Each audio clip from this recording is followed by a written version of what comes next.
Alright everyone, so today I wanted to share with you guys some really important information, give you guys some tips, and tell you guys about some mistakes to avoid with the training cave that could actually be preventing you from getting all the rewards that you can get. And it's especially important with the training cave because the training cave is going to be responsible for 3 of the most limited endgame bottleneck resources. You've got hammers, anvils, and engraving stones that you need in order to UR gear. And all 3 of those you're going to be using like crazy as you get further along into the game. So making sure that you optimize the training cave to get as many rewards from it as possible is very important. So that's obviously the primary focus of the video. I know a lot of people are going to wonder about what teams and units to use, so I will still talk about that a bit at the end of the video, but this is not going to be a 30 to 40 minute walkthrough of me going through all the actual encounters. I know there's already plenty of that stuff on YouTube already. Specifically, I wanted to start off the video talking about getting more rewards. So let's get into the first incredibly important tip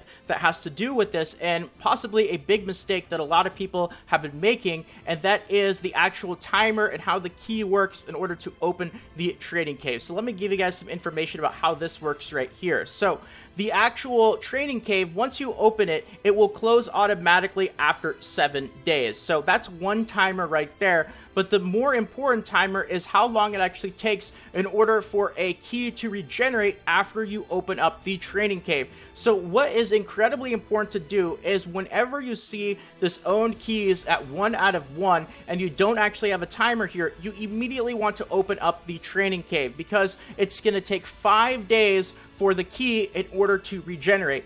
Even though the training cave will still stay open for 7 days, you have that like 2-day emergency period, but you really don't want to get into that 2-day emergency period because as soon as your next key refreshes, you want to open up the next training cave as quickly as you can. You don't have to run it right away. Like whenever my key regenerates, I don't have to hop in the training cave and clear it right away. I can wait all the way up until, you know, the second to last day or the last day, kind of like what I'm doing right here. I opened up the training cave almost 4 days ago, but if I actually hop in here, you guys will see in a second that I haven't even started to clear the training cave yet. That's totally fine as long as you clear the training cave before this timer right here gets to 0.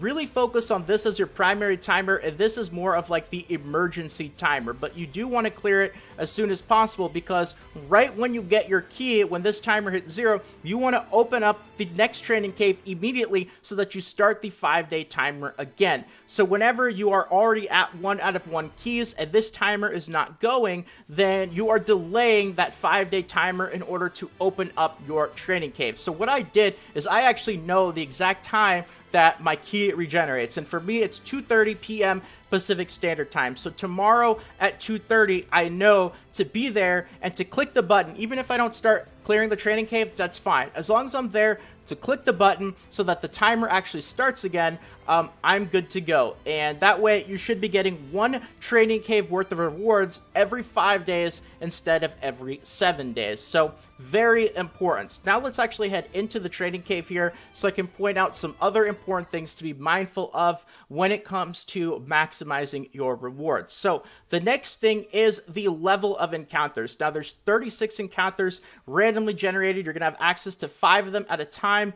And what you are going to want to do is only the level 3 encounters, and there is a very specific reason why. It's not actually the rewards from the encounter, which is, it's still a reason you will get better rewards from the level 3 encounters, but the reason that you want to only do level 3s is because of this thing here at the top. And what this is I don't remember what it's called, your amber gauge or something like that, but whenever you complete an encounter, it's going to fill this gauge right here. And when that gauge gets to full, you're actually going to get a yellow crystal encounter, which is where you actually fight your own team. And the important thing about the yellow crystal encounter where you fight your own team is that that is going to give you the engraving stones that you need in order to UR your gear. Now, why is the level 3 fight so important? Because the level 3 fights will fill your gauge exactly by 1/3. So what you're going to do is you're going to do 3 regular encounters, blue, red, or green. Then your gauge is going to be full at 100%, and it's going to trigger a yellow crystal where you fight one of your teams. And then you fight your team, and you're going to end up getting these engraving stones. right? So you're going to be able to do that a total of 3 times. You're going to have 3 colored encounters, then one of your own teams, 3 colored encounters, one of your own teams, and then 3 colored encounters and one of your own teams to end things off. Now, even if you do just one single level 2 or level 1 encounter, it does not end up filling your gauge as much as the level 3 one does. The level 3 is exactly 1/3. The level 2 is, like 22% or so. The level 1 is like 16 or 17%. But either way, just a single one of those encounters is now going to prevent you from being able to trigger that 3rd yellow crystal encounter. And I actually made this mistake. The first week that Training Cave came out, I wanted to do a bit of exploration just to kind of see, because I haven't played JP, so I wanted to really know what this was all about more. And I made that mistake and lost my 3rd yellow encounter, which is really important in order to get these engraving stones. So the way the Training Cave works is you have 9 colored crystal encounters, right? That's what this gauge here is on the right, which is going to give you these bonus hammers. You can get 10 of them in total, 2 plus 3 plus another 5 for the 9 colored encounters. And generally speaking, the Training Cave is going to complete and kick you out once you have actually finished that 9th encounter.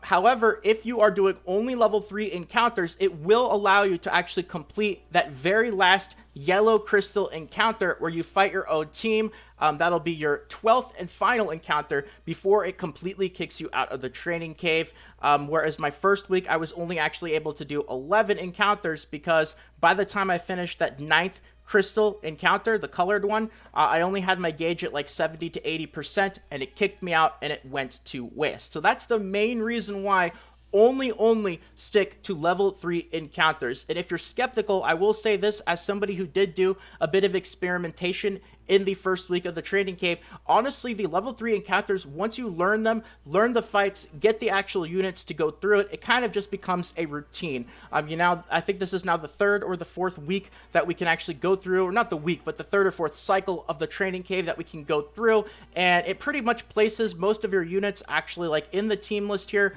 Once you've got them worked on, maybe they're not exactly at the CC requirement, but you can always use food here. When you learn the encounters, it's going to become more of a routine thing.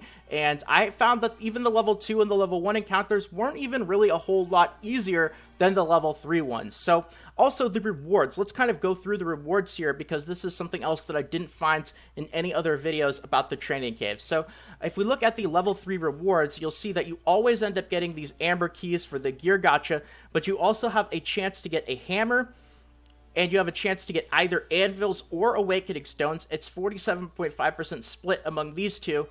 And you can also get the 3-star awakening stones or enhancement stones. And notice here, I don't know if you guys can see, it might be a little bit difficult to, but that's 9 anvils. That is quite a bit right there. And that's for each of the level 3 encounters. So the amount of anvils that you get from the Training Cave is going to pile up as well with the, all the hammers that you get, the bonus hammers, 10 of them there, and the engraving stones. So you do get a lot of very valuable bottleneck resources that are very difficult to get in many other aspects of the game. So let's just take a look at the level 2 and the level 1 rewards. You still get those amber keys, but now only 2. You have that chance of the hammer at 22.5% chance. And the actual anvils and awakening stones, notice now that it's 6 anvils and 3 4-star awakening stones, split 45% chance. And then you have the 3-star awakening stones and the enhancement stones. And just so you guys can see the level 1 rewards to round it all off here, it's not going to be as good as the level 2 and level 3 ones, of course.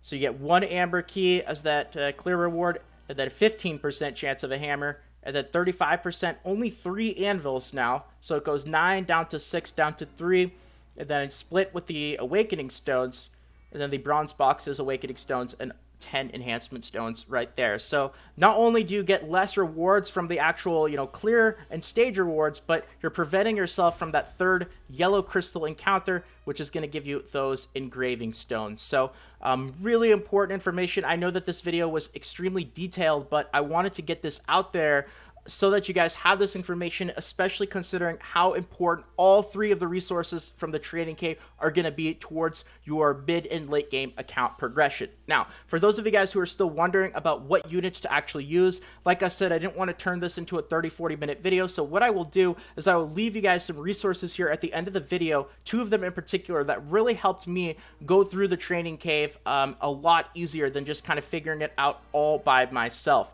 So this first one here I actually found on Reddit, and I am not the person who made this, of course, so no credit to me. Credit where credit is due. I found this posted by Alias the Goat. I don't know if you were the one to actually create this image or post it, but either way, I do not take credit for any of the stuff that I'm showing you guys right now at this point in the video, but really, really helpful image. You can see all the actual colored encounters, and then the yellow ones at the bottom, those are your own teams where you actually fight against yourself, which generally you want to use more AoE-focused units for that fight. So if you guys want to see a little bit of a better version of this image here in a bit more detail, I'll just kind of scroll through here. You guys can pause the video, go back to certain parts of it later on.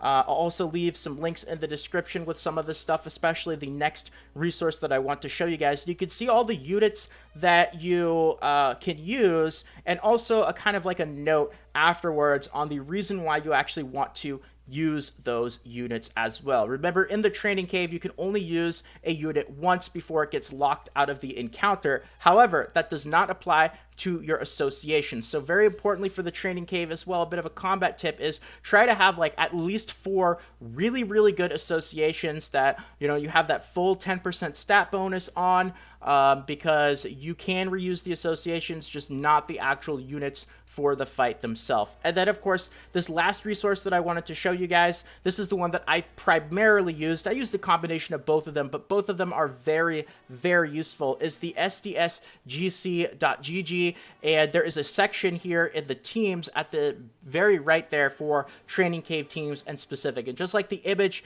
it actually shares with you the reasoning why you want to actually use the units that you do for each of the encounters. So I will leave a link to this in the description if you want to use either of these resources or a combination of them like I did to help you get through the encounters. But big credit where credit is due. None of this stuff came from me, of course, so you know, thank you to all the other members of the Grand Cross global community who help contribute to stuff like this to make the game a lot easier for everyone. So anyway, I think that's going to be pretty much it for the video. I've thrown an insane amount of info at you guys today. I wanted to get this video out there. I know it took a couple weeks, but you know, I wanted to do a bit of experimentation around myself, considering that I haven't actually played the JP version of the game. But now that it's out there, I hope that this stuff helps you guys in the future. So if you guys enjoyed this video and you want more videos like this in the future, consider subscribing to the channel. Feel free to leave a quick like as well. It really does mean more than you can imagine. So thank you so much to all of you who decide to do that.